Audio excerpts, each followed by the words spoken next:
Friends, if you want to watch super hit movie, It Ends With Us in English, then you must like this video. If you are visiting our channel for the first time, don't forget to subscribe to our channel. Friends, in today's video, the movie we're going to talk about is called It Ends With Us.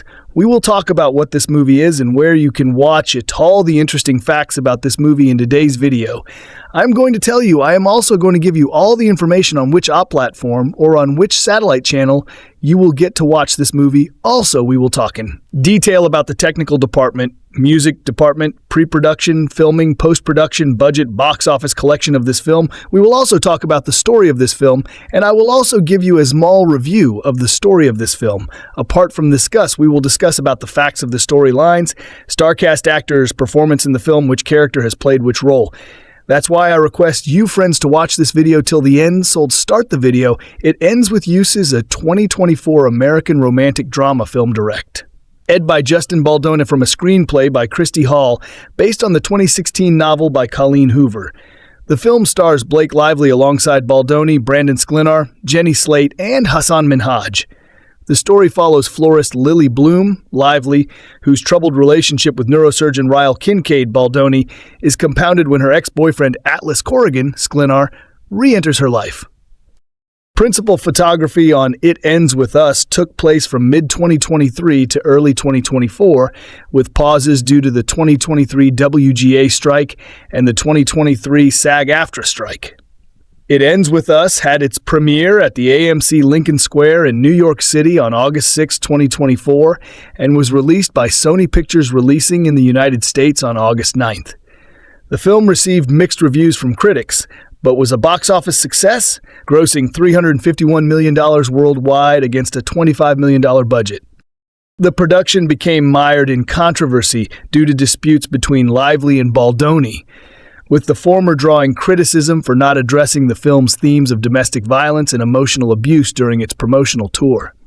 In December 2024, Lively filed a lawsuit against Baldoni and his production company Wayfarer Studios, accusing them of sexual harassment and intimidation. Denying the allegations, Baldoni sued the New York Times for libel over their siding with Lively's account of events, and later sued Lively, her husband Ryan Reynolds, and their publicist Leslie Sloan for civil extortion, defamation, and invasion of privacy. Plot: Lily Bloom visits her hometown in Maine to deliver a eulogy at her father Andrew's funeral. At the funeral, she says she will list 5 of her favorite things about him, but stares silently at her empty list before walking off. Back home in Boston, Lily sits on the rooftop of an apartment complex when a man arrives and angrily kicks a chair. He apologizes, introduces himself as Ryle Kincaid, and reveals that he is a neurosurgeon. They flirt, but their encounter is cut short when he is called for an emergency surgery. While renovating the building that will become her first flower shop, Lily meets Elisa, who is looking for work. She hires Elisa, and they soon become close friends. Lily later learns that Ryle is Elisa's brother. At Elisa's birthday party, Ryle confesses to Lily that he is infatuated with her. They kiss, but she stops him from going further, citing that he is only interested in casual sex, while she wants a relationship. Lily spends the night at his apartment without having sex. The next morning, Lily agrees to date him. Ryle convinces her to take him to meet her mother Jenny at a new restaurant, Root. While there, Lily discovers that the owner and head chef is her high school boyfriend, Atlas Corrigan. A series of flashbacks reveals that Lily's father was physically abusive to Jenny. One day, Lily discovered Atlas living in a vacant home next door after he ran away to escape his mother's abusive boyfriend. Lily befriended him, and they soon fell in love. Upon finding Lily and Atlas in bed, Andrew severely beat him, resulting in the latter being hospitalized. Atlas then left for the Marines and consequently did not see her for many years.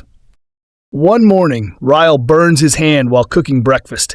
When Lily tries to help him, he hits her in the face, but immediately apologizes and insists it was an accident.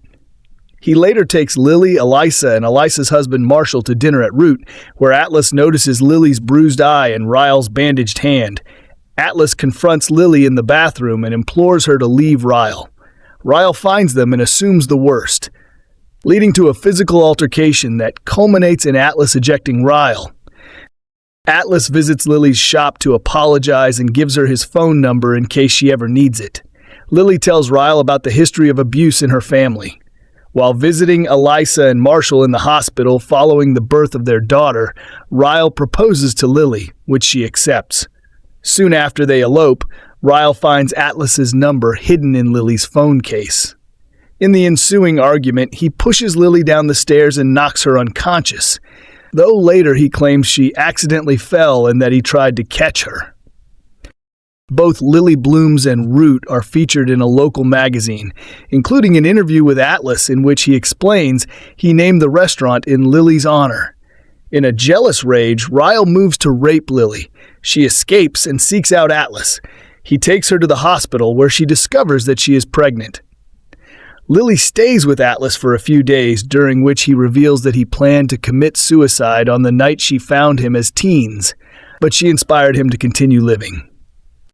When Lily opens up to Elisa about Ryle, Elisa confides that 6-year-old Ryle accidentally shot and killed their brother, Emerson, leading to unresolved trauma that manifests in bouts of uncontrollable rage. She insists that Lily not take Ryle back. Lily moves out, though Ryle implores her to return, promising to seek help and cease the abuse. Shortly after giving birth to their daughter, whom they name after Emerson, Lily tells Ryle she wants a divorce. He begs her to reconsider, but finally agrees after she asks him how he would react if their daughter were being abused by a partner. She hopes she has finally ended the cycle of abuse in her family, telling her daughter, "It ends with us." Months later, Lily and Elisa take Emerson to visit Andrew's grave, where Lily leaves the blank eulogy on his headstone. She later encounters Atlas at the farmer's market. Lily tells him she is no longer with Ryle, and they smile at each other. Cast: Blake Lively as Lily Bloom, Isabella Ferrer as young Lily, Justin Baldoni as Ryle Kincaid, Jenny Slate as Elisa, Brandon Sklenar as Atlas Corrigan, Alex Neustaedter as young Atlas, Hassan Minhaj as Marshall, Kevin McKidd as Andrew Bloom, Amy Morton as Jenny Bloom, Robert Clohessy as the sheriff, Robin Lively as Ms. Byland, Emily Baldoni as Dr. Julie. Production: In July 2019, Justin Baldoni optioned the novel for a film adaptation to be produced through his Wayfarer Studios company. In January 2023, Blake Lively was cast in the role of Lily Bloom. Baldoni, who plays Ryle Kincaid, also signed on as director, with Christy Hall adapting the script. In April 2023, Brandon Sklenar was cast to play the role of Atlas. Principal photography began in Hoboken, New Jersey on May 5, 2023, with shooting taking place along 10th and Bloomfield Streets. The production took over Field Colony, a workspace and art gallery, for 6 weeks, transforming it into a cafe, then Lily Bloom's florist shop. In mid-May 2023, filming moved to Chatham, New Jersey, where scenes were shot at Fairmount Cemetery. Later that same month, Hassan Minhaj was announced to have joined the cast. The next month, production had to temporarily pause due to the 2023 WGA strike. Just over half of the film was completed when production shut down.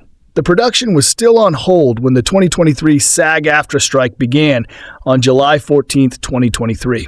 Filming resumed in the Newport neighborhood of Jersey City, New Jersey on January 5, 2024. That same month, Isabella Ferrer and Alex Neustaedter joined the cast as the younger versions of Lily and Atlas, respectively. Rob Simonson and Duncan Blickenstaff composed the film's score. Madison Gate Records released the soundtrack, coinciding with the film's theatrical release date. Controversies. Marketing. During her promotional tour for the film, Lively received criticism from social media users who accused her of being tone-deaf for displaying a light-hearted, humorous attitude and not explicitly addressing her character's experience of domestic violence and abuse. Users were also critical of Lively for promoting her new hair care line, as well as her drinks brand during the press tour, and for encouraging moviegoers to wear floral clothes, which some deemed insensitive to the film's messaging surrounding domestic violence. Following the criticism, Lively posted to her Instagram story in support of victims of intimate partner violence and shared a link to the National Domestic Violence Hotline.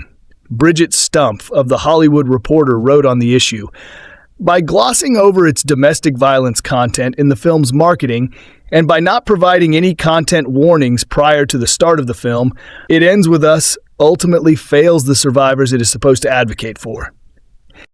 Conflict between Lively and Baldoni.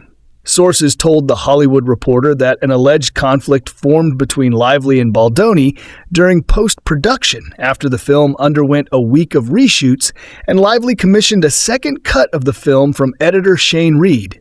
Reed had previously worked on the Marvel Cinematic Universe MCU film Deadpool and Wolverine 2024, starring Lively's husband, Ryan Reynolds, and the Lively-directed Taylor Swift music video, I Bet You Think About Me. The edit used in theaters, reportedly the version Lively preferred, was credited to Una Flaherty and Rob Sullivan. In addition, the publication confirmed that Reynolds wrote a large chunk of the dialogue for a scene set on a roof, allegedly in April 2023, before the WGA strike, which Baldoni was not told of. Speculation about the alleged rift grew on platforms such as TikTok, where the book was massively popular on the Book Talk subcommunity, and videos that noted Baldoni's absence from joint press events. In August 2024, Baldoni hired public relations crisis manager Melissa Nathan. Sources told Variety that while they would not articulate any legitimate transgressions from either party, that the bad blood between the two is very real and the relationship may not be salvageable. Sexual harassment and defamation legal action. On December 20th, 2024, Lively filed a legal complaint with the California Civil Rights Department, accusing Baldoni, producer Jamey Heath, and their studio Wayfarer of creating a hostile work environment and retaliating against her for reporting misconduct.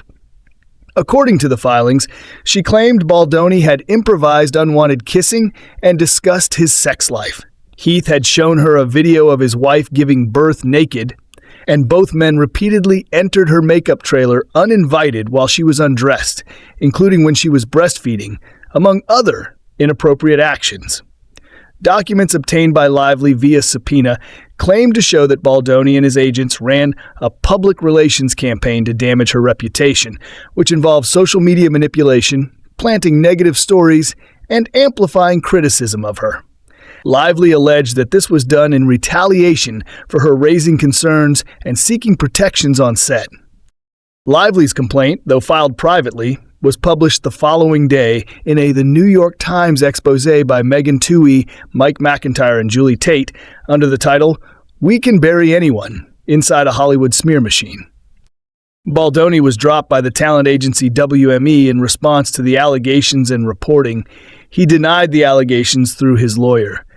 The following day, Baldoni's publicist stated that his PR team had sophomorically reveled in the Lively coverage, yet, although we were prepared, we didn't have to do anything over the top to protect our client.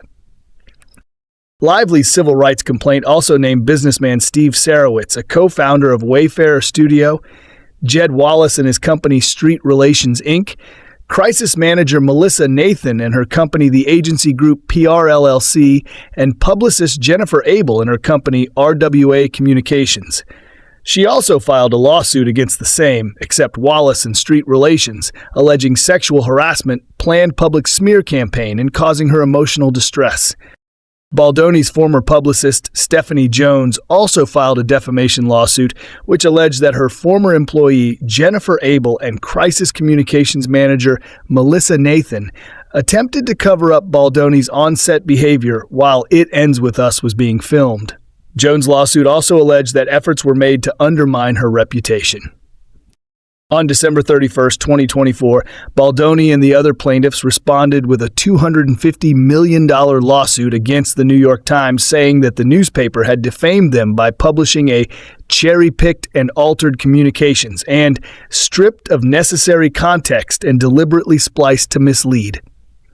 His team produced alleged documents claiming the text published between Abel and Nathan had been taken out of context and omitted crucial texts and emojis from the full discussion. The legal filing also produced alleged receipts showing Lively's text to Baldoni, inviting him in while she was pumping in my trailer. Brian Friedman, Baldoni's attorney in the lawsuit against the New York Times, in an interview with Megyn Kelly, suggested that they were planning to sue Lively into oblivion and sue several others in the case as well, including Stephanie Jones and Ryan Reynolds.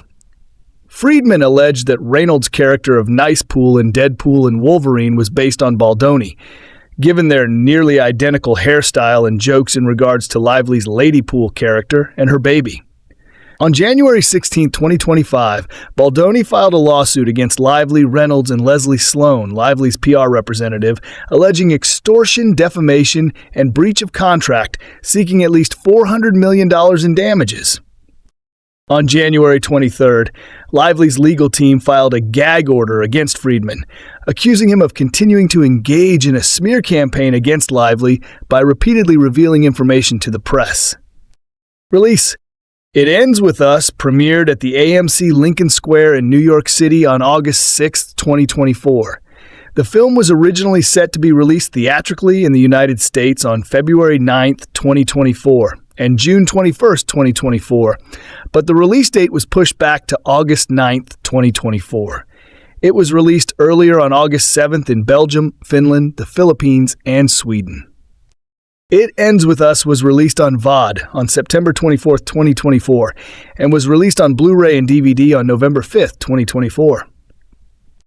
Reception. Box office. It Ends With Us grossed $148.5 million in the United States and Canada and $202.5 million in other territories for a worldwide total of $351 million. Variety said the film would net at least $25 to $30 million in profits for Sony and Baldoni's Wayfarer Studios, with one industry source putting that figure at double, not accounting for box office bonuses for Baldoni and Lively. In the United States and Canada, It Ends With Us was released alongside Borderlands and Cuckoo and was projected to gross $23 to $30 million in its opening weekend, with some estimates going as high as $40 to $50 million. The film made $24 million on its first day, including $7 million from Thursday night previews. It went on to debut to $50 million, finishing second behind holdover Deadpool and Wolverine.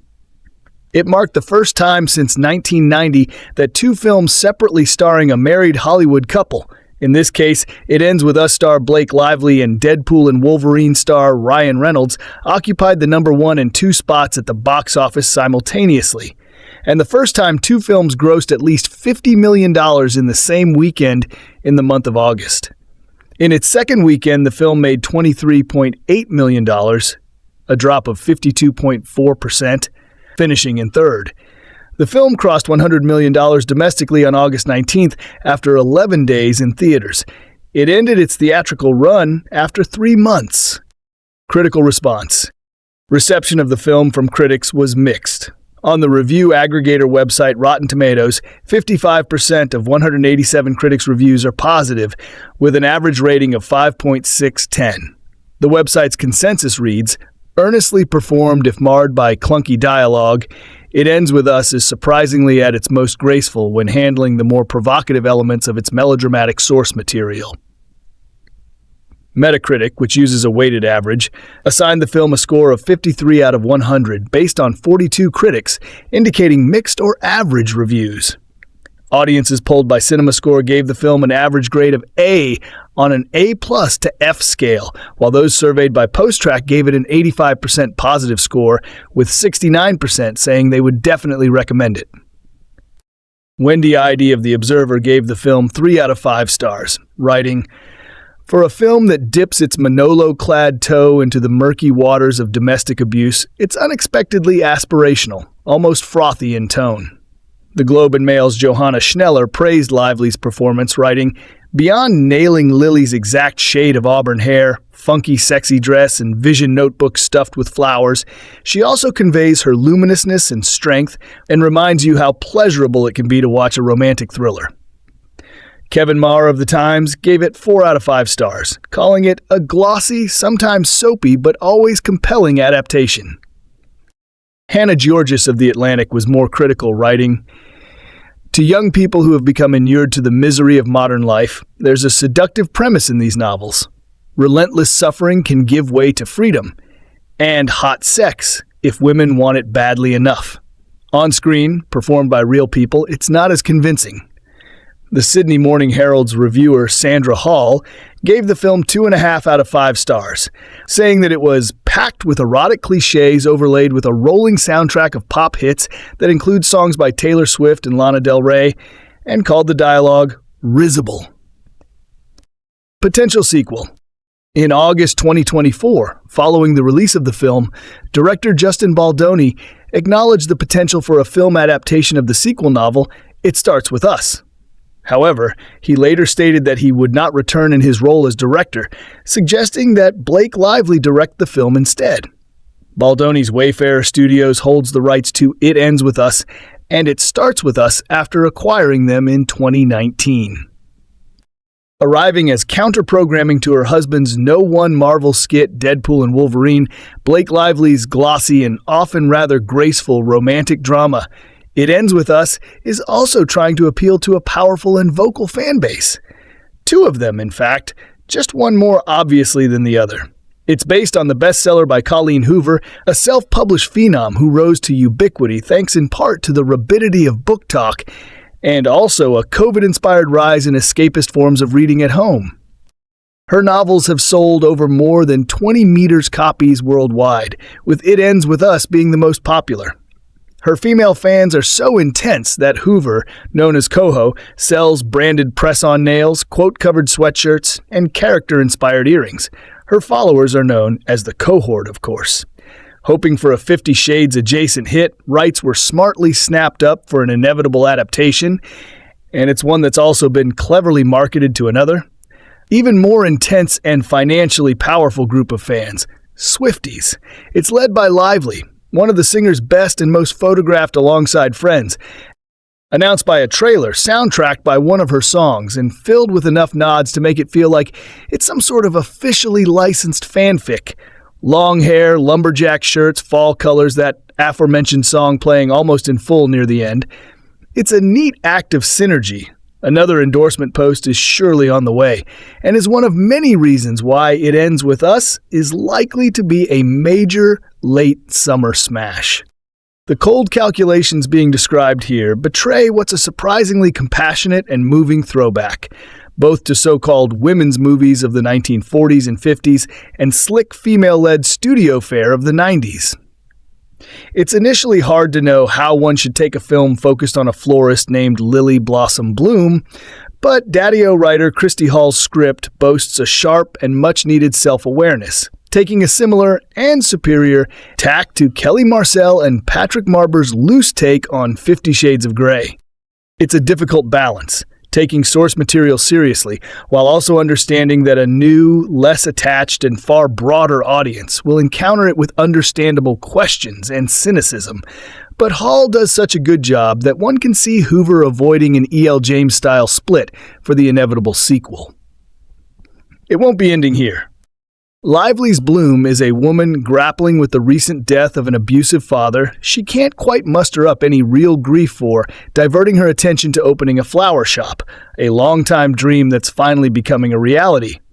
When she meets commitment-phobic neurosurgeon Ryle Kincaid, Jane the Virgin's Justin Baldoni, also directing, she thankfully takes a minute to ridicule his name and then finds herself falling for him. Both of their carefully built-up walls breaking down. But a random reunion with her childhood sweetheart Atlas, Brandon Sklenar, reminds her of a past she left behind and serves as a wake-up call to a present that's far darker than she realizes. It's a plot of hackneyed soap tropes, but there's a real maturity to how it unfolds. A story of abuse that's far less obvious than we've grown accustomed to. The details far naughtier than some might be comfortable with. There are expected cliches, but there are also many that are mercifully avoided too, the story not always conforming to type. Baldoni's direction is big and shiny. He makes the film's $25 million look like double that. Filled with perfectly lit restaurants and perfectly styled outfits. A cast of handsome people living handsome lives. Yet Hall's dialogue, while often a little too simplistic, is rooted and believable, and so the heightened world isn't difficult for us to buy into, and the emotional impact isn't difficult for us to feel affected by. Taken with 2015's Age of Adeline, an underrated high-concept sleeper of equally grand sentiment, Lively seems determined to reintroduce the kind of melodrama that we haven't seen an awful lot of in recent years. Or at least we haven't seen it done as well as it is here. She's a warm and instinctive performer and has distinct effective chemistry with her two male leads. A younger version of her character, played by Isabella Ferrer, is an eerily perfect physical choice, as well as with her best friend, played by a winning Jenny Slate. The life lessons being taught here about self-acceptance, self-love, and self-worth might be a little pat, and some of the darker elements could have afforded a tad more darkness, but it ends with us leads with heart first, everything else later. It's a film of huge, sometimes hugely unsubtle emotion, but it has an effectively forceful sweep to it. Movie review. I went into this movie with very low expectations. I had read and reread It Ends With Us, so I already knew what I was getting into. The problem with that is that I could see the movie's potential. With this movie, there was a lot that I honestly just didn't have emotions for, but there was a lot that also hit the nail on the head. This is not a lighthearted movie to watch. This is not a movie to watch if you have experienced abuse, sexual assault, or domestic violence, and watching it on screen would potentially trigger you. This movie is raw and real and so hurtful at times that you want to pull yourself out of it and take a breath. So, let's get started with my actual review. I want to start with the characters before anything else. Ryle was probably the worst developed character in the movie in my opinion. Why, you ask? Because the way he was written in a way where you could already see his temper and character before anything is actually revealed. Lily was a little more likable than Ryle, and Blake Lively killed many of the highly emotional scenes in this movie. I was full-on sobbing at points. One of my favorite characters, though, was Ryle's sister, Elisa, Jenny Slate. There were many things that made me like her character, but Jenny Slate really sealed the deal with her charismatic personality. As far as the plot goes, this book and movie has been marketed a lot like a love story. The thing is, though, that this book is not a love story. If anything, it's a self-love story. Yes, there is a love triangle, but does it take center stage? Absolutely not, because Ryle's character was highly unlikable from the start. Atlas in the movie didn't have enough screen time for us to really fall in love with him. So, our plot follows Lily as she falls in love with Ryle, but finally sees the long-lost childhood love of her life, Atlas, and things get rocky from there. Like I said, there's a love triangle in the movie and book, but to me, there really wasn't ever one to begin with. As far as the adaptation went, I felt like it was pretty decent. I think we can all agree that the movie will never be as good as the book. However, they really stayed true to the heart of the story in my opinion. I'll talk a little more about that in the spoilers below. Soap opera is a term that conjures cliché images. In hindsight, it's a rather sexist phrase, like the studio system category of women's pictures. Soap operas have always dealt, at times in depth, with women's experiences. When the phrase came into vogue in the 1960s, soap operas were what housewives watched on network television in the afternoon. I'd watch my mother get absorbed into them. One of the many ways that they were unfairly sneered at is that the culture gave no credibility to the fact that soap operas were a serial form, which allowed them to slip into the nuances of a dramatic situation. Sure, they featured broad acting and a certain mannequin model handsomeness and beauty, yet they gripped people, mostly women, because there was something vital and alive in them. It Ends With Us is an overripe saga of love and romance that is also about some very serious dark things. But when I say it's a soap opera, I mean that as praise. Based on Colleen Hoover's 2016 novel, the script is by Christy and directed by Justin Baldoni, who is one of the film's co-stars. It's an avid and emotional movie that pulls you right along. If you go in not knowing what it's about and are therefore all the more surprised by where it goes, it may be even more effective. That's true of most movies, but in a soap opera, the plot is all the twists you didn't see coming, the ones that reveal life to be an improvised drama of fate. The film's star, Blake Lively, has not made the impact in movies that she did on television with Gossip Girl, though she had a hit with the shark thriller The Shallows and was very good in Ben Affleck's The Town and Oliver Stone's Savages. But in It Ends With Us, she has a role she can sink her acting chops into. She fills the screen with her acutely aware and slightly tremulous radiance. She plays Lily Bloom, an aspiring flower shop entrepreneur who we meet when she returns home for the funeral of her father, who during the eulogy she can't think of one nice thing to say about. She's got a list numbered to 5, all left blank. So there's a forbidding backstory there. Then on a Boston apartment rooftop, sitting on the edge of it, actually, she meets one of the building's residents, a self-styled stud named Ryle Kincaid. He seems in a way to be a figure out of soap opera central casting. He's a neurosurgeon, tall, dark, and dashing, with coal-black eyes that have a light in them, and he's got a gift of gab that's smooth and aggro and charming. Justin Baldoni is of Jewish and Italian descent, and he comes on like Sacha Baron Cohen playing a sexier version of Abby Hoffman. We already see red flags. Ryle walks onto the roof angrily throwing a chair, but the complication that lures us is that he in the movie put the main red flag right out there. Love isn't for me, says Ryle. Lust is nice, though. So he's a player, and what we used to call a commitment phobe, and he's upfront about it. Lily, though, is no pushover. She's got her guard up against a dude with a bit of a 50 Shades of Grey vibe. She bids him and his seductive come-ons a fast if flirtatious goodbye. She has bought a beat-up old storefront in the Back Bay, which she renovates and transforms into a flower shop with a lavishly ornate, shabby chic aesthetic. She hires Elisa, played by the always welcome Jenny Slate, and the two become best buddies. That's when the first twist happens. Ryle wanders into the store because it turns out that he's Elisa's brother. So he and Lily reconnect, and she agrees, with a great deal of caution, to give him a chance. The way the movie is set up, he's got to prove himself to her and to the audience. At the same time, the film flashes back to Lily in high school, where she's played by Isabella Ferrer, who matches up with Lively eerily well. There, we see her fall into a relationship with Atlas, Alex Newstater, a sensitive classmate she meets when he's homeless, squatting in an abandoned building across the street from her family's house.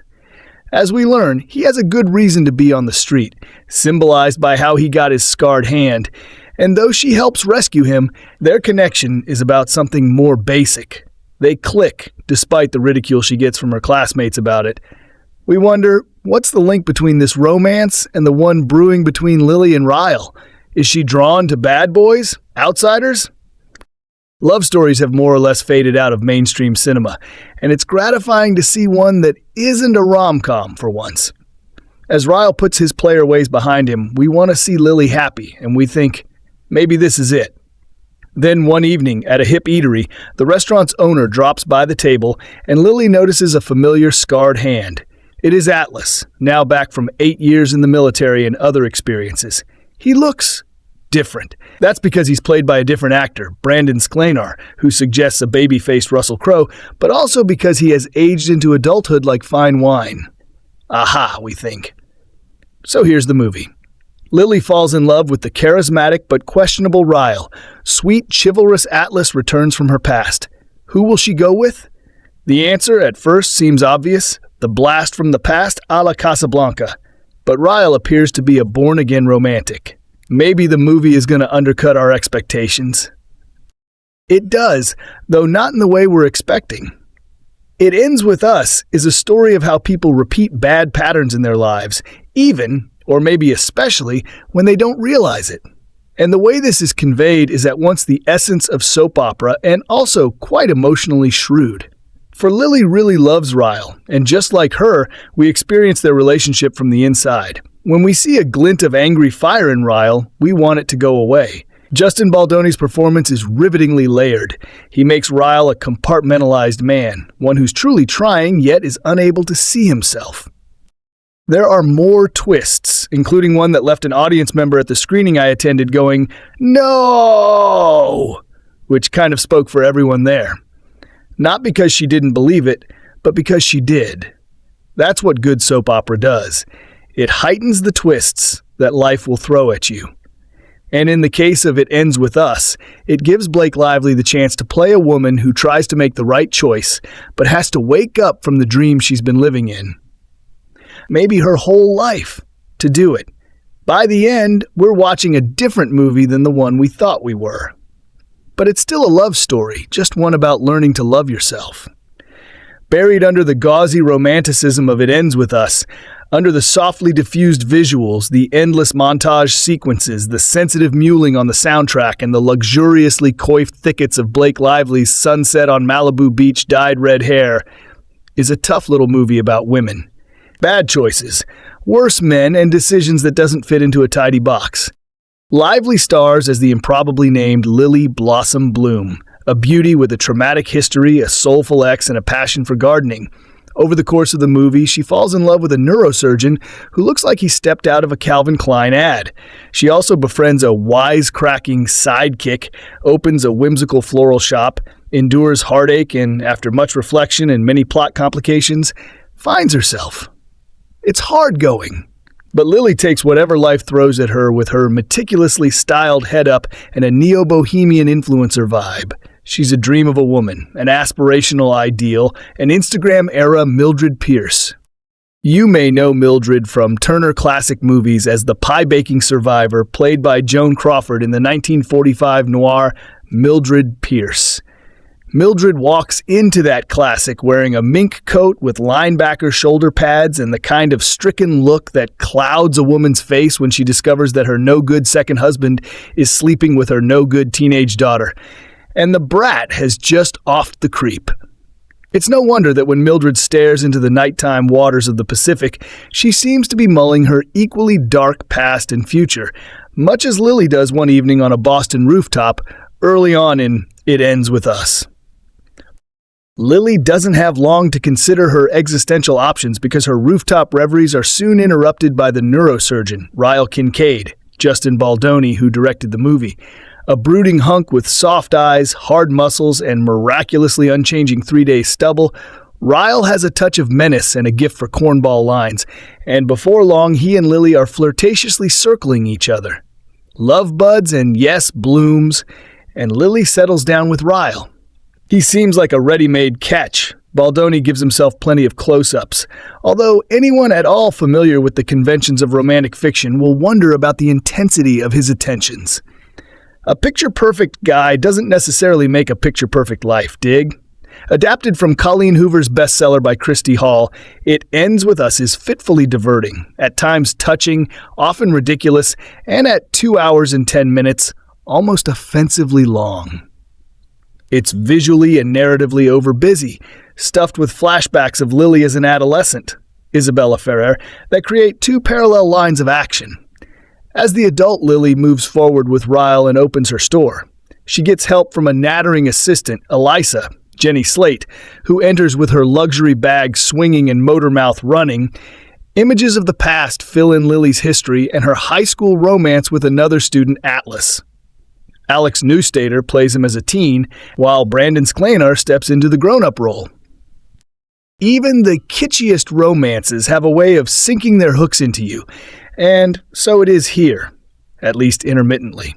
Love stories work on us because love does, with the bonus that watching beautiful people suffer beautifully is a reason movies were invented. Lively is eminently suited to this task and has some strong moments, but she's often ill-served by the filmmaking. The flashbacks add information, yet they also pull you away from the adult Lily, which fragments Lively's performance and drains the slow-building momentum of her scenes. Just as unfortunately, Baldoni prettifies everything, trees, cityscapes, people, to the point that each detail, pose, and smile seems lifted from a lifestyle ad instead of true, messy reality. What would you say if your daughter told you her boyfriend pushed her down the stairs, but it's okay because really it was just an accident? Questions like this are at the heart of It Ends With Us, based on the best-selling novel of the same name by Colleen Hoover. This is a message picture about what it takes to break the vicious cycle of domestic violence. It is not subtle. After the emotional turmoil of her estranged father's funeral in Maine, our heroine, the impeccably fashionable Lily Bloom, Blake Lively, the best close-shorts movie star since Kay Francis, breaks into a rooftop to peer at the vast beauty of Boston's skyline. Before she can do much introspection, she meets the impossibly handsome and impossibly named Ryle Kincaid, Justin Baldoni, also the film's director, a neurosurgeon, naturally. Baldoni comes barreling into the scene like a hurricane, hurling a pair of steel chairs across the rooftop in anger. Instead of repulsion from this violent act, Lily finds herself intrigued and drawn to his charm and megawatt smile. Their playful patter, peppered with barbs veiled as flirtation from Ryle, ramps up until the dashing surgeon is summoned back to the hospital by his beeper. This is, of course, not the last we see of Ryle. He just happens to be the brother of Elisa, Jenny Slate, the quirky, rich, and bored housewife Lily hires to help her run the cottagecore florist shop of her dreams. Although Lily repeatedly insists that she just wants to be friends, Ryle pursues her, ignoring her many pleas just as flagrantly as she ignores all his red flags. Lust is a hell of a drug. Quickly, Ryle's negs and flirtatious barbs ramp up, transforming into toxic jealousy and other forms of obsessive behavior. This includes inviting himself to dinner with her mother by dropping the L word for the first time, one of several such instances of emotional manipulation he brandishes like a silver-tipped dagger. Before she knows it, Lily is not only in a relationship she didn't really want, she herself becomes an outlet for Ryle's raging temper. The early scenes of Lily and Ryle's volatile courtship are interwoven with scenes in which teenage Lily, Isabella Ferrer, falls in love for the first time with a schoolmate named Atlas, Alex Neustaedter. The soulful boy is squatting in the abandoned house across the street from hers, fleeing his mother's abusive boyfriend. The generous and non-judgmental Lily offers both aid and friendship when Atlas needs it the most. He in turn offers her a caring shoulder and a safe place to finally express the fear she feels as she watches her father physically abuse her own mother over and over again. These scenes are innocent and tender, the two young actors imbuing the teenagers with just the right balance of world weariness from the violence they've already endured and the irrepressible hope that comes with youth. Yet Baldoni and his team of editors, Una Flaherty and Rob Sullivan, can't quite find the right balance between these scenes and the more erotic and violent scenes featuring Baldoni and Lively. However, once Brandon Sklenar, doing his best Harry Connick Jr. in Hope Floats, enters as the grown-up Atlas, he is able to craft an effortless, natural chemistry with Lively that is nearly as strong as these early moments, although they both are far too fleeting.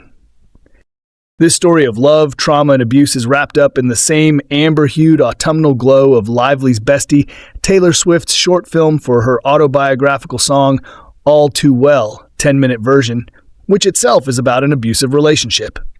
Lily even has the same tousled strawberry blonde tresses as the short film's star Sadie Sink.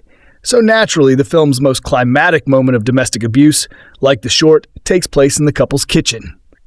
Later, the moment where Lily comes into her own power as she attempts to rebuild her life is underscored by Swift's My Tears Ricochet, which perhaps counts as a spoiler if you know the topic of the song. Swifties, I'm sorry. It Ends With Us is a fine-looking picture.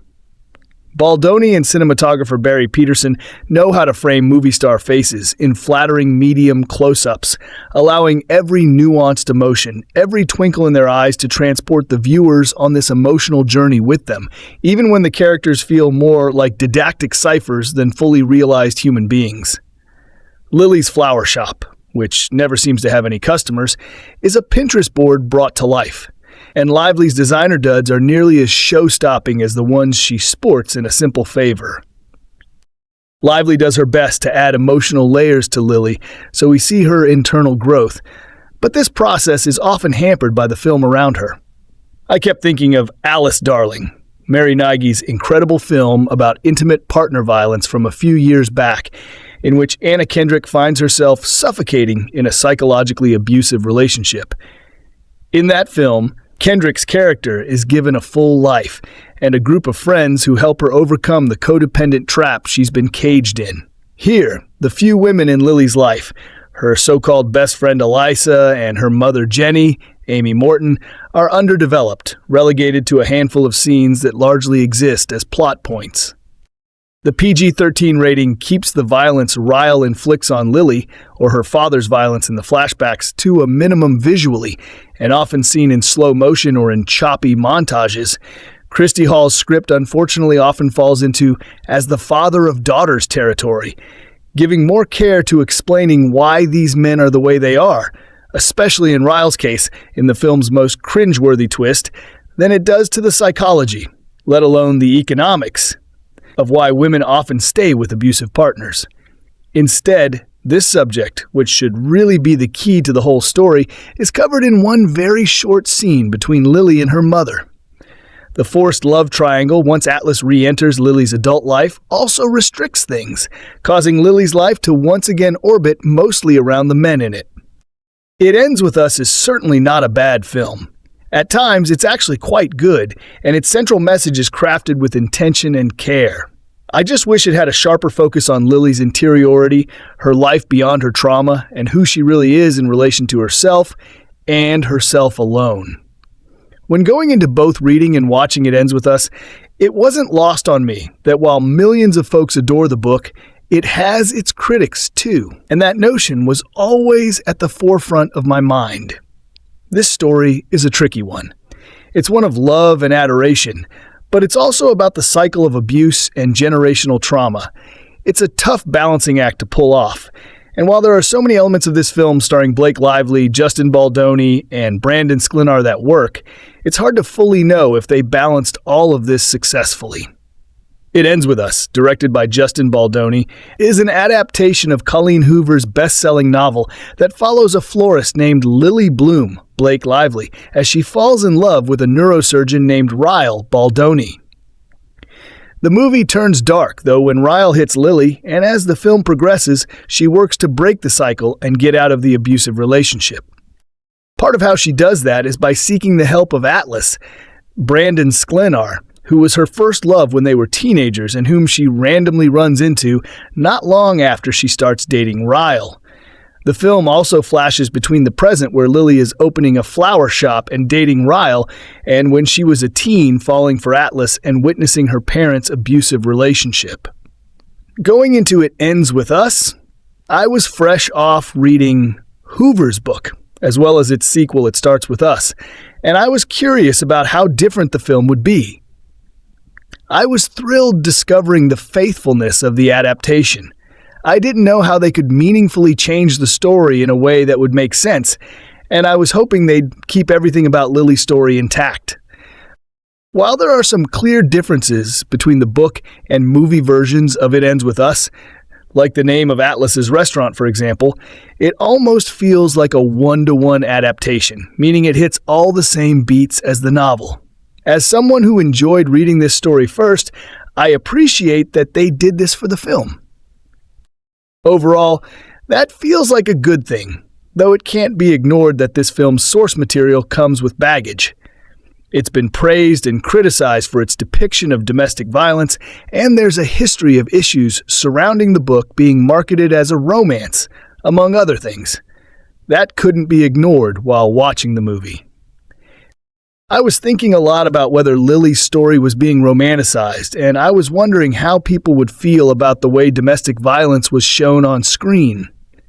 Based on the response the film has gotten, reactions are mixed, which tracks considering the history the book it's based on has. How someone feels about the book is probably how they'll feel about the movie. For me, that means viewing this film with a lens that doesn't leave out both the good and bad of the source material. The blockbuster 2016 novel by Colleen Hoover is given a glossy, impeccably groomed Hollywood treatment in this melodrama starring Blake Lively. She plays Lily Bloom, a visionary florist with a thriving business in Boston, an enviable Carrie Bradshaw-adjacent wardrobe, and a ridiculously attractive brain surgeon boyfriend, a frequently shirtless Justin Baldoni who also directs. For a film that dips its Manolo-clad toe into the murky waters of domestic abuse, it's unexpectedly aspirational, almost frothy in tone. But perhaps that's the point the film is laboring. Spousal violence in a relationship is rarely broadcast to the wider world. Friends and family might be oblivious to the warning signs in a seemingly perfect partnership. Even the victim can remain in denial. In Lily's case, a childhood front-row seat, witnessing her father's brutality against her mother, sensitizes her to the pattern of violence in her own relationship. But even so, it takes the intervention of a former boyfriend, Atlas, Brandon Sklenar, before she realizes the gravity of her situation. You've likely heard of It Ends With Us if you've spent more than 5 minutes on Book Talk, which, for the uninitiated, is the book lover's dark alley of TikTok. The novel was recommended by everyone with a Wi-Fi connection and a flair for dramatic declarations. But as I replayed every scene in my mind, the initial magic fizzled out. Suddenly, I found myself wondering how on earth so many people could be so wrong. The book, and now the film, has always flirted with a problematic undercurrent, one that glosses over, if not romanticizes, domestic violence. Marketed as a love triangle involving a young florist named Lily Blossom Bloom, I'm not making this up, a surgeon named Ryle and her brooding childhood friend Atlas, the story veers dangerously close to portraying abuse in a sympathetic light.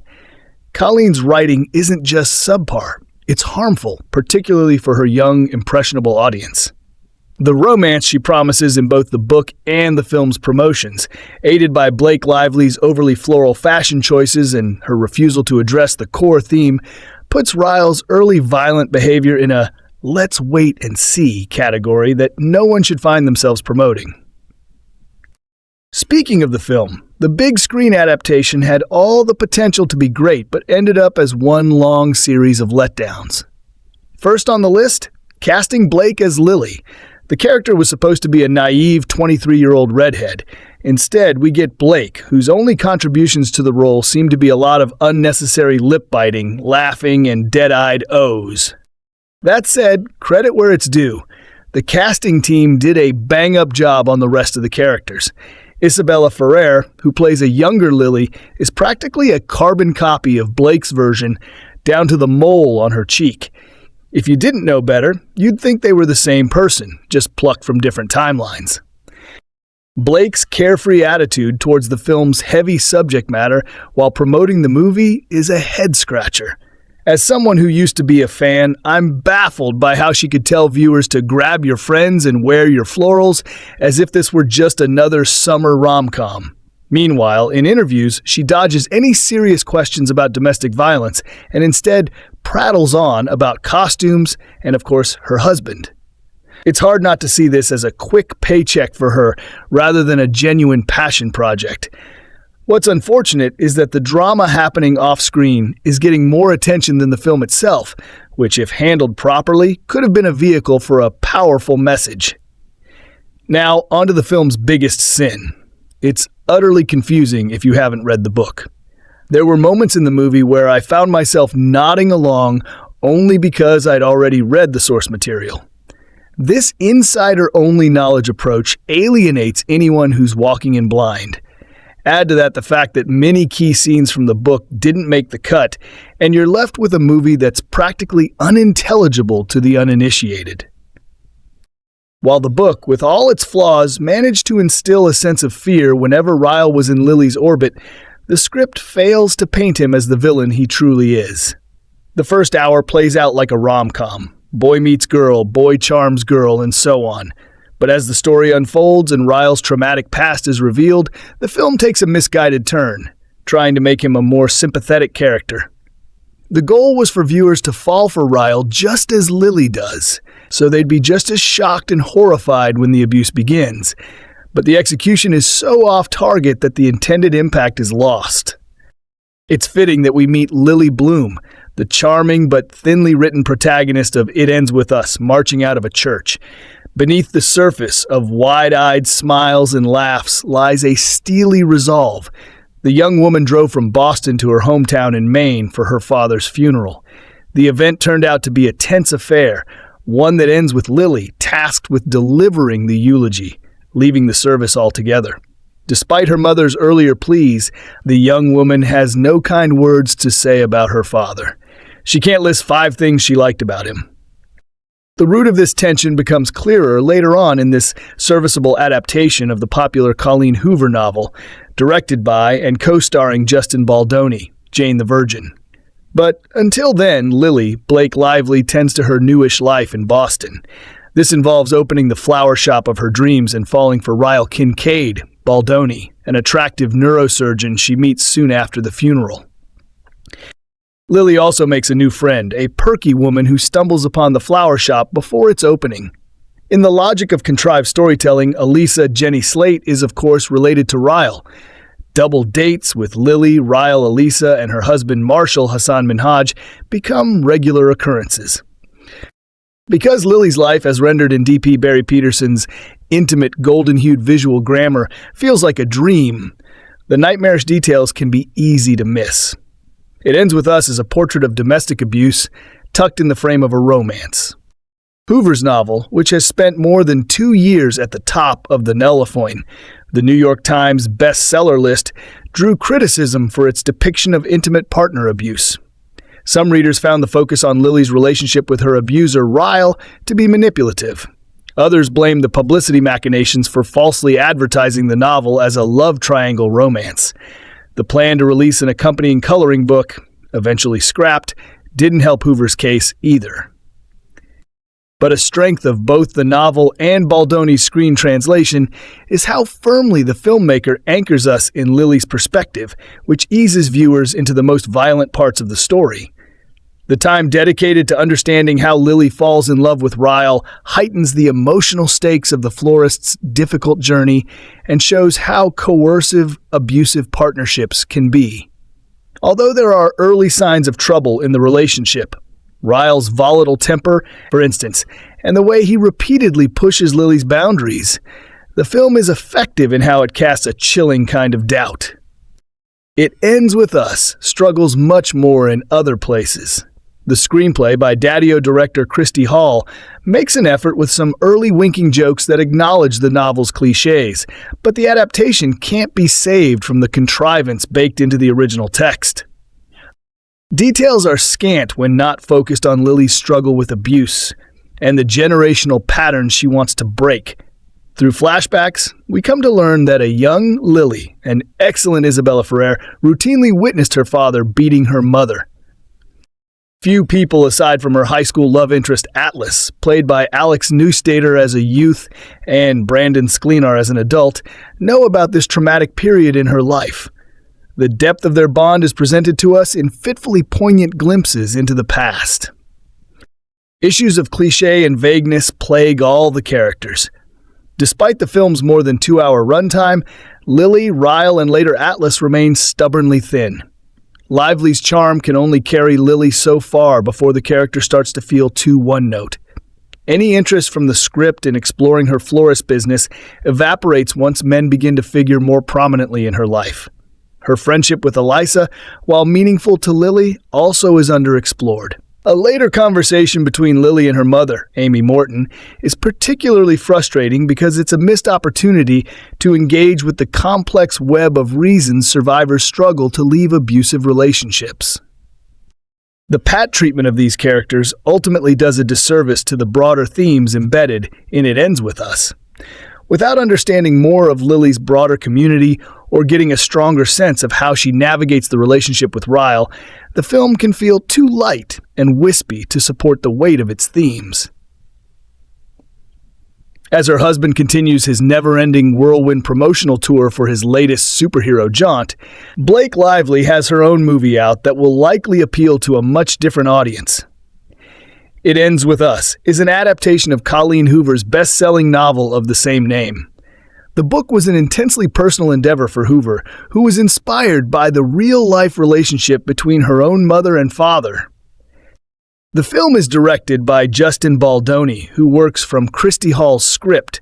Baldoni also co-stars opposite of Lively, who plays Lily Bloom.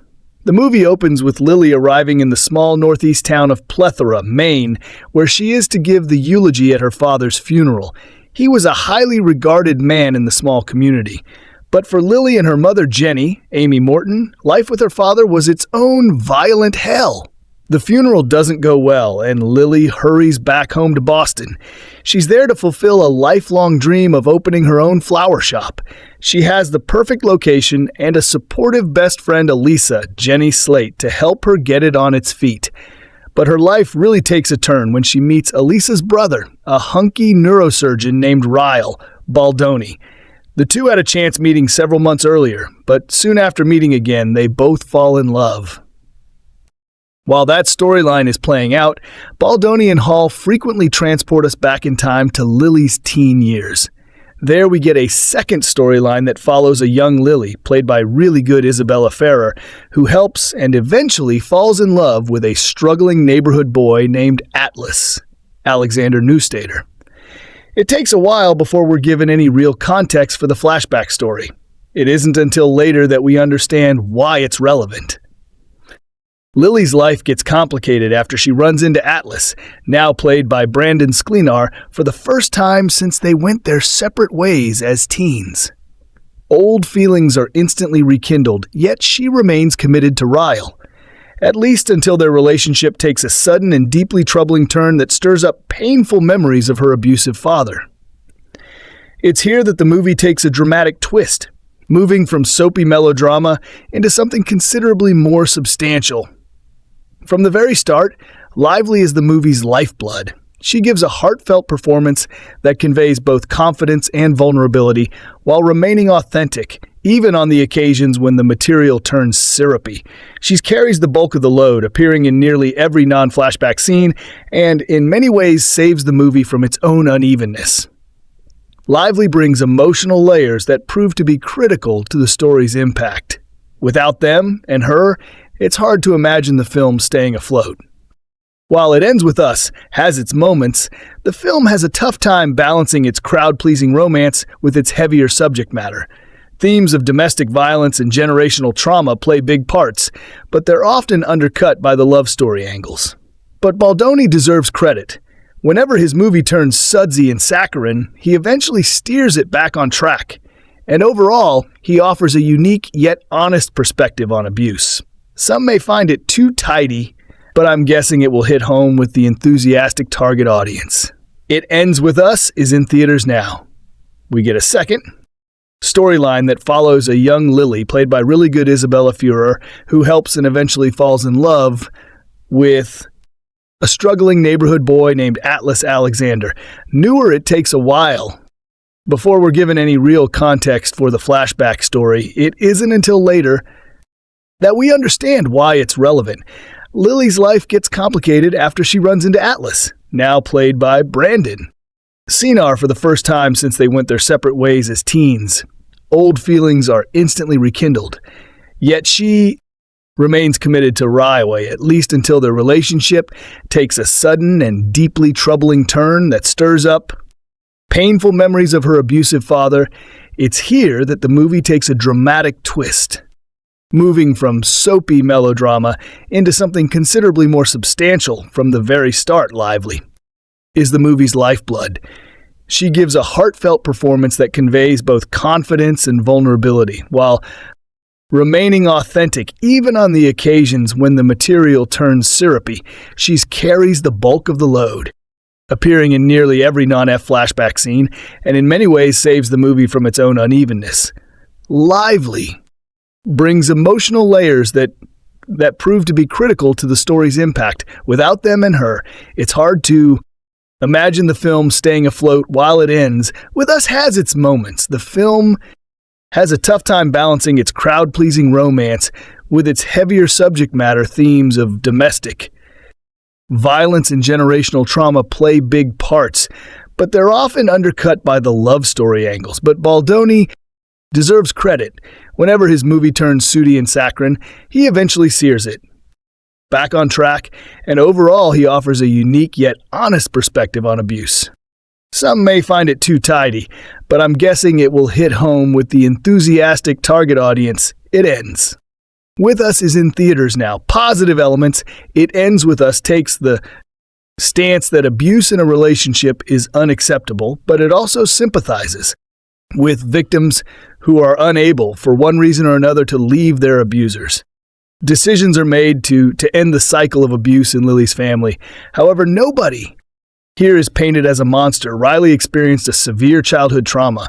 It changed him forever. It doesn't excuse his behavior, but it does explain it. And he eventually recognizes that he needs to get some help and change Lily and Riley's sister Elisa. Both love Ryle, perhaps even forgiving him, but neither woman can forget the damage that's been done. They make decisions to protect Lily that ultimately affect Lily and Riley's marriage. Several people reassure a pregnant woman in a bad spot that she'll be a great mom. That same woman sets boundaries to protect herself and her child. Her husband accepts these boundaries, wanting to protect their child too. Flashbacks show a teenage Lily giving food, clothes, and other supplies to a homeless classmate Atlas. The pair eventually falls in love, but circumstances drive the two of them apart, and as adults, Atlas protects Lily and provides a safe place for her to stay after learning about the abuse in her marriage. Sexual content upon first meeting Reel invites Lily to bed. She insists she's not a casual sex person. However, she allows Ree to see how far he can get. Things get very sensual, but before they can even kiss, R.I. is called into work. He's a surgeon. The two of them don't see each other for several months, but when they do, Riley immediately begins flirting and trying to convince Lily to go to bed with him. Lily declines, not interested in anything but friendship. However, they strip to their underwear and snuggle in bed together. The next day, Riley asks Lily to date him, indicating that he is ready for a serious relationship based on love, not sex. After dating for a while, things do turn sexual. We don't see nudity or the act itself, but close-up camera angles focus on underwear-clad bodies and passionate kisses leading up to sex. That theme of sensuality continues throughout. The film, female characters often wear form-fitting, revealing outfits. Couples kiss frequently. Lily and Riley eventually marry. Flashbacks show intense sensuality between a teenage Lily and Atlas. Clothes come off down to their underwear, and they hop into bed together. Lily tells Atlas she has a condom from health class. The camera cuts before they begin the deed. We hear that this is Lily's first time, but not Atlas. It's perhaps implied that Lily doesn't have another sexual experience until she meets Riley. Although Atlas is still in love with Lily as an adult, he never tries to woo her. He urges her to leave Ryle after learning of the abuse, but he recognizes that Lily is in a vulnerable position. We see a woman's bare belly and thighs as she gives birth in a hospital. Someone asks a man if he's interested in men or women. There are jokes about sex workers and pornography, violent content. It ends with Us, as already mentioned, takes a stance against domestic violence. That said, the film contains quite a bit of this content, so sensitive readers may want to avoid details about that behavior that follows. Riley attempts to remove a burning dish from the oven with his bare hands. Lily rushes to stop him, but it's too late. He drops the dish and burns himself badly. In the commotion, Lily gets hit in the eye hard, and she falls to the ground. Riley immediately apologizes, falling to the ground himself and cutting his hand on broken glass. Later, Lily sports a black eye, which she tries to cover up with makeup. Elisa is shocked by her friend state, but accepts the story that it was an accident. However, when Atlas sees Lily's eye and Riley's bandaged hand, he draws the conclusion that Riley must have hit Lily. He tells Lily to leave Riley, and when Riley learns who Atlas is, the two men get into a fist fight. A few months later, Atlas visits Lily's flower shop. He apologizes for the fight, but still won't accept that Lily's black eye was an accident. He writes his number on a card and hides it in Lily's phone case, telling her to call him if she ever needs help. Lily insists she won't, and Atlas hopes it's true. Several months after that, Rel finds the number in Lily's case. After dropping her phone, he smashes a lamp off screen in anger. Lily tries to explain, but Riley won't listen. He storms out of their apartment into the stairwell. Lily follows, begging Rye to come back. Next thing she knows, Lily is lying on her bed with a bleeding cut on her head. Riley, who is a neurosurgeon, patches her up, telling her she fell down the stairs. However, after checking her for a concussion, he doesn't. Take her to the hospital. The audience's first clue that all may not be as it seems. The story climaxes after Lily's flower shop and Atlas restaurant are both featured in a Best of Boston article. It should have been a time to celebrate Lily's achievement, but Riley is overcome with jealousy after reading about Atlas restaurant. He realizes that Atlas is still in love with Lily and that the restaurant's name was inspired by her, even though the two have not had contact since Lily was in high school. Gets sexually aggressive with Lily, kissing her forcefully as she asks him repeatedly to stop. He pins her down on the couch, still kissing her, even as she visibly panics and begs him to stop. He bites her on her collarbone where a tattoo he specs is related to Atlas is located, drawing blood and bruising her badly. Lily manages to get away before things progress further. And then flashbacks tell us the whole story. Lily was repressing memories. She didn't accidentally get knocked in the eye. Riley smacked her in anger. She didn't slip down the stairs. Riley grabbed her and shoved her. Lily remembers the day she met Riley. He kicked a chair in frustration after a bad surgery. She realizes he has anger problems and has been taking them out on her. Lily is taken to the hospital by a friend, where she declines a sexual assault forensic exam. Riley did not rape her or try to. She says it's at this juncture that the doctor tells her they don't want to x-ray the bite mark to check for a broken collarbone because Lily is pregnant.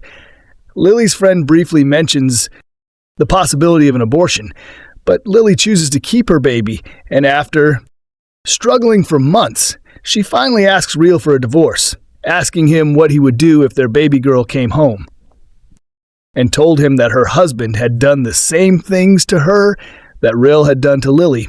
Further flashbacks throughout the film show that Lily is not the first victim of domestic abuse. Her dad beat her mom frequently. She witnesses it. In action footage of Riley pinning down Lily is cut with footage of her dad treating her mom in a similar manner. Atlas knew about Lily's parents. He helped her through it. And after Lily's dad caught the teens in bed, he beat Atlas to within an inch of his life. Lily never saw him again after he was driven away by an ambulance heavily bleeding. We learned that when Riley was 6, he accidentally shot and killed his older brother. He didn't know the gun was real, but it changed me forever. An adult, Rel tells Lily he was unable to save a boy who was shot in a similar manner. Atlas tells Lily that when they were kids, he was planning to kill himself.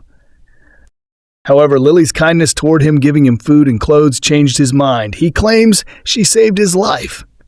We hear a woman allowed several of her boyfriends to beat her teenage son, and that she eventually kicked her son out in favor of one of the boyfriends.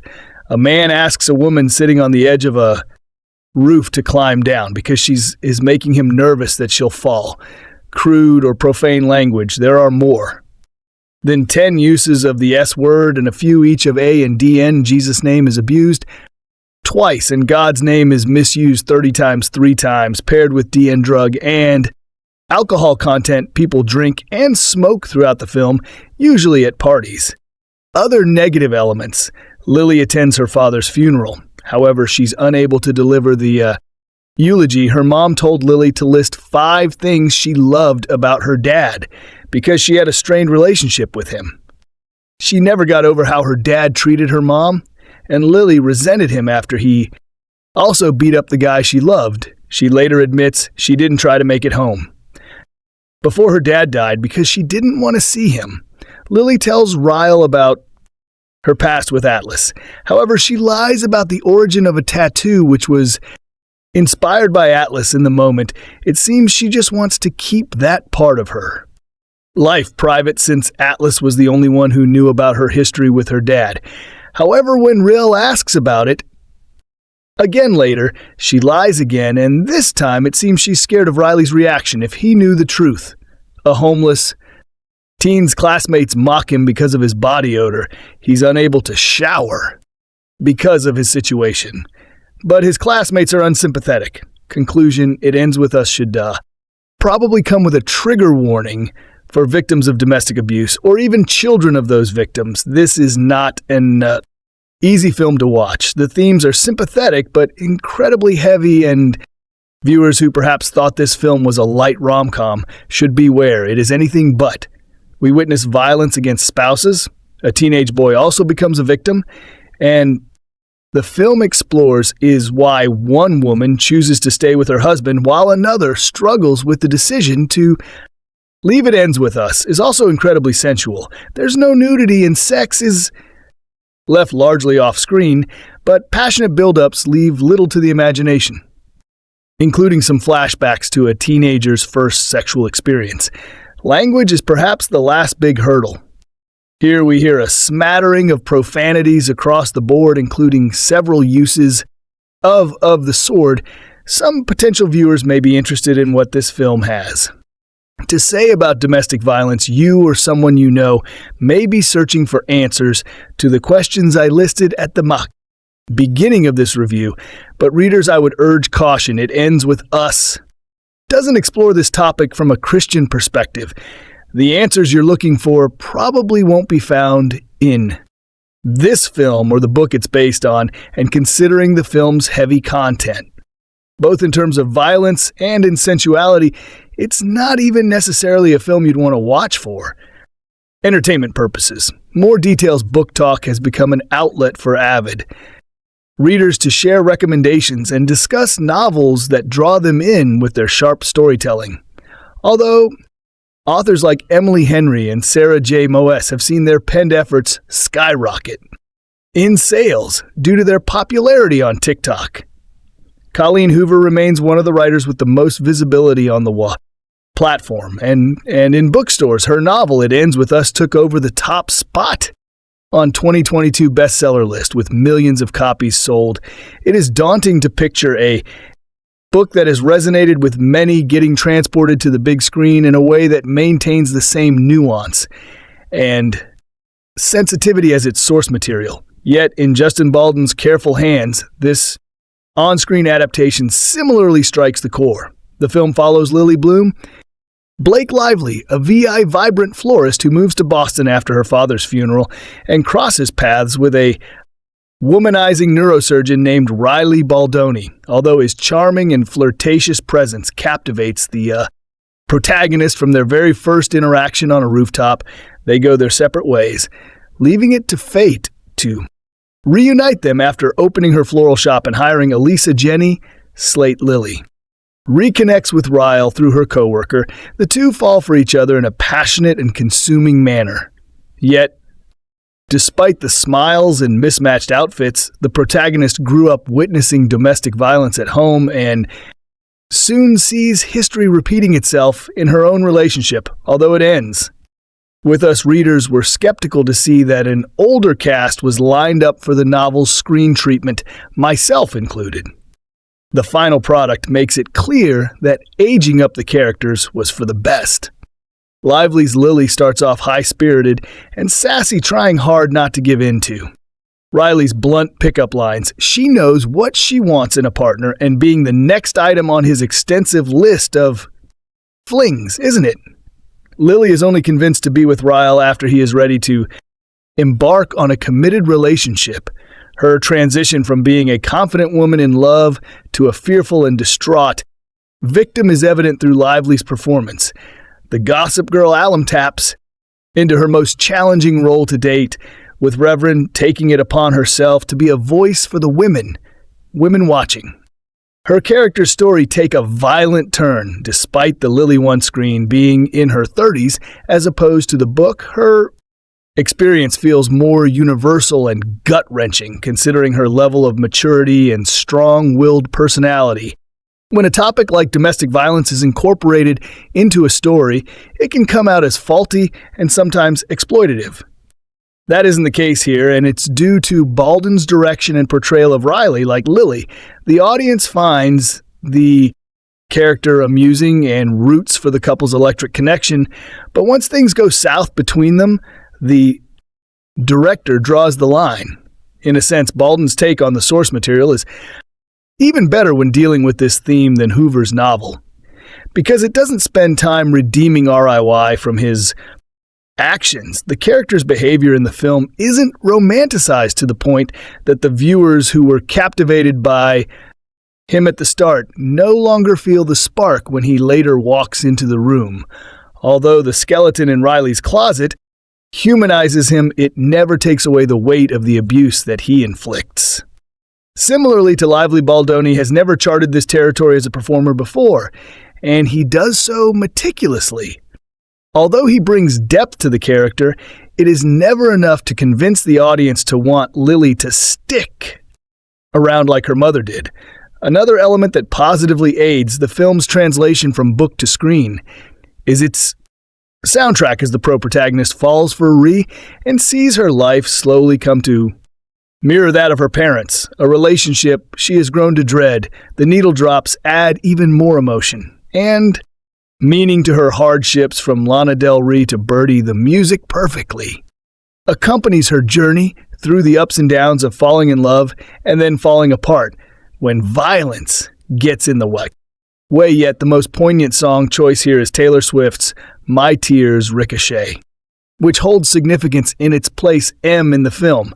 Not only does it encapsulate the burden that comes with Lily's internal struggle towards Riley and what it means to be with him despite the tender start to their bond, but it also represents her return to being the joyful woman she once was. Although the movie serves as a purposeful cautionary tale, it also incorporates a love triangle of sorts, which is left on the sidelines. Lily's first boyfriend, Atlas, Brandon Sklenar, comes back into her life years after their teen romance unfolded, and soon becomes the support system that she needs. As a result, the character's arc is incredibly limited. Considering the former couple's backstory, his relationship with Lily during high school, which is presented through flashbacks with Isabella, Führer, and Alex newer playing their younger versions, is the only background we get on Atlas, leading his adult presence in the film to be one note aside from his helping hand when she needs it the most. The character barely gets the development that Lily and even Ryle have. The flashbacks are also not as strongly interwoven with the present when it comes to Lily and Atlas young. Love, the start of their romance, is laid out well, but by the end of the flashback sequences, little is known as to Atlas' whereabouts after they part ways and how their happiness being cut short affected Lily. Although an adaptation can only cover so many scenes and parts of the novel that it is based on, producing the past and the present when it comes to one of the film's most pivotal characters is a fault that is hard to shake away. It also feels a bit of a disservice to Führer and Nair, who could have done much more than what they were given. Despite the decision to minimize Atlas' presence to a plot device for Lily's road to breaking free from a generational cycle, Baldwin, It Ends With Us, is an emotional and effective depiction of domestic violence and how to find the strength to overcome it. The film is sensitive to the main topic, and its performances and direction allow for Lily's experience to empower survivors. The project is also careful not to romanticize the aggressor, which is a positive distinction from the source material. Although slight changes were made to the story present in the novel, most of them, including the change in age, serve the adaptation well. As a whole, Baldwin's directorial effort isn't made for the fans who were drawn in by the love triangle, but rather intended for the audiences who resonate with Lily's journey, and maybe that is for the better. If you've read Colleen Hoover's polarizing 2016 novel, It Ends With Us, you know that flowers, more specifically, lies are a crucial plot point. Not only are they the protagonist's namesake, full name Lily Blossom Bloom, but they're also the novel's principal bungled metaphor for growth, despite one's roots being stuck in bad soil, and at an advanced screening of the film adaptation in Toledo. Ohio lies are deployed as a marketing gimmick handed out to Movio cohorts and C critics such as myself in the form of a cheap iron-on patch reminiscent of a Girl Scout badge made exhaustively evident by a recent series of florid frocks. Blake Lively stars as Lily A., florist, who fled an abusive home only to find herself in another try as I might have back when it ends with us first hit shelves. I am not a Colleen Who fan to be clear. It's not that I'm in any way above a Target bestseller, it's just that I had to quit the controversial author's debut novel long before the end because I found its narrative about intergenerational trauma and the cycle of abuse to be well TR. However, I'm also a masochist, and there's little to do in my hometown, but hard labor and harder drinking. So on Wednesday, I went where Nicole Kidman has never been before, the Cinemark at my local mall. The film, as touted by Hoover herself in recent interviews, is a faithful adaptation of the novel, which is to say that my criticism remains largely the same only once on the big screen. I felt it was contradictory and utterly unconscious of the confines of reality. Basically, it's just a big budget Lifetime movie with a bottom line that could have been heard on stage at this year's Republican National Convention thanks to its father-induced trauma flat humor and Lexing framing of domestic violence when audiences first meet. At 20-some Bloom, she's just lost her father, and his abuse and rape of her mother throughout her upbringing made him so justifiably detestable to her that she refused to eulogize him at his funeral.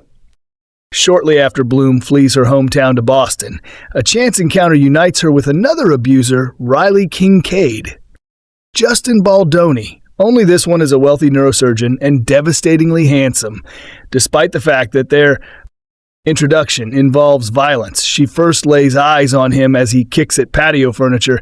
She's intrigued. Soon another chance encounter draws them closer, and a lengthy montage of their courtship plays like the start of an over-stylized rom-com, complete with confounding close-up shots of crystal embellished stilettos kissing on kitchen countertops, and corny needle drops from Taylor Swift. And birdie those who haven't read the book or who only watched the trailer with think they're in for a few hours of very shiny Chaltel. If they're easily impressed, they're probably even sold on Kincaid's apparent wonderfulness, that is, until he, in order of events, hits Bloom by accident, pushes her down the stairs during an argument about the sudden resurgence of her first love, and finally attempts to rape her, leaving bite marks that warrant a tetanus shot. Oh, and did I mention she's pregnant with his child? Voila! She's an ad, certainly repeated the cycle of abuse. The remainder of the film, about 25 minutes, is her attempt at reclamation by virtue of becoming a mother and ultimately doing what hers should have done, leave her abuser, and miraculously, Kincaid goes along with it all. After he weeps about his own familial strife, it ends with us. She promises her newborn baby girl end scene. Then there's a ghouling shot of Bloom introducing her baby to her dead father's grave, the same dead father who she witnessed raping her mother by the time the credits rolled. I was immediately plagued by the following questions. First is breaking the cycle. Really having your abuser's child. I understand that a woman from a conservative farm town in Texas wrote this, but I find it difficult to believe that abortion isn't even discussed as an option for this character. A millennial. Living in Boston, reproductive choice aside, Bloom doesn't even consult a lawyer or consider a restraining order. When there's zero evidence that Kincaid is seeking professional help or committing himself in literally any way to ensuring his child is never impacted by his behavior, how is she to trust that he won't become violent again? And how is an audience supposed to feel good about the fact this woman is tethering herself to someone who not only hit her, but attempted to rape her in this political climb with this country's father, favoring core systems and all the statistics that would encourage otherwise to advance Hoover's metaphor? These roots just seem too rotted to be redeemed. Reviews from the audience, a half-full auditorium of mothers and Daughters 20-somethings and their boyfriends and gaggles of teenagers made giddy each and every time Baldoni removed his shirt, varied for every exclamation of an "I loved it," there was an "I hated that," or worse yet, bemused. Laughter at the Razzie-level action, ultimately it's no mystery why it ends. With Us feels like a film with an identity crisis when adapting a book that wants to be both a romance and an epic about one domestic violence survivor's commitment to personal evolution. I imagine it's impossible to end up with a film that doesn't really achieve either. Its gravest sin, however, is that it doesn't portray a broken cycle of abuse at all. In fact, whether Hoover meant it to be or not, the takeaway seemed more akin to its right to forgive abusers because they have trauma. To further evidence of this appears in the book's conclusion. Bloom and King Cage share custody of their daughter, and perhaps most notably, it's dedication from my father, who tried his very best not to be his worst. If she's found peace in that ideology, I'm happy for Hoover and whomever else is comforted by it. But if you've outgrown art that encourages empathy for men's attempts not to be their worst, you'll walk away hoping Hoover will soon cultivate some new soil. This film, directed by Justin Baldoni, screenplay by Christy based on it, ends with Us by Colleen Hoover, produced by Alex Saxes. Jamey, Heath, Christy starring Blake Lively, Justin Baldoni, Jenny Slate Hassan, Minyad Brandon, Sonar cinematography, Barry Peterson, edited by Una Fleer, Rob Sullivan, music by Rob Simonson, Duncan, Blickenstaff Production Companies, Columbia Pictures, Wayfarer Studios. Sap Picture Company, distributed by Sony Pictures, release date August 9th, 2024, running time 130 minutes. Country United States, language English, budget $25 million, box office $80 million. So guys, this is the review of it. Ends with Us movie and some information about it. How do you like our today's video? Please let us know by commenting. And if you like this video, please like it, share it, and don't forget to subscribe to our channel. Thanks for watching.